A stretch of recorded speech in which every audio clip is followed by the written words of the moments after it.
യക്ഷിയാണ്. അപ്പൊ എന്തായാലും ഒരു വെള്ളസാരി പരിപാടി എന്തായാലും കൊടുക്കണം. യക്ഷിയെ നമ്മൾ ക്ലീശ ആയിട്ട് വെള്ളസാരി ഉടുത്ത് കൊണ്ടിരുന്നു പറയും സിനിമയില്. ഇതിൽ യക്ഷി വൈറ്റ് ഡ്രസ് ഇട്ട് ഒരു വരവുണ്ട്. ഇതത് ഭയങ്കര സീൻ വരവായി പോയി. അതിലൊരു പാട്ടുമുണ്ട് DJ ശേഖറിന്റെ. അത് എഴുതിയപ്പോ ഉണ്ടായിരുന്നോ?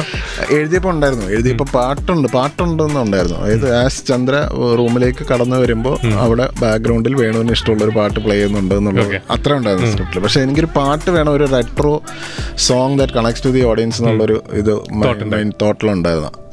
ഞാൻ ആദ്യം പ്ലേസ് ചെയ്ത് വേറെ എന്തോ ഒരു പാട്ട് വരുന്നത് എനിക്ക് ഓർമ്മയില്ല. പക്ഷെ അതൊരു കണക്ട് കിട്ടുന്നില്ല എന്നൊക്കെ ഇരുന്ന് എല്ലാവരും കൂടി ഇരുന്ന് ഇങ്ങനെ ഡിസ്കസ് ചെയ്തപ്പോൾ ബിയാണ് ശാന്തി ബി ആണോ കിളിയെ വെച്ചാലോ.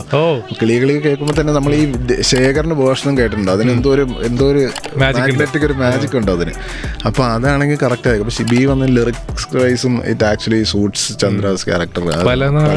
ഇവിടെ ട്രാവൽ ചെയ്ത് വന്ന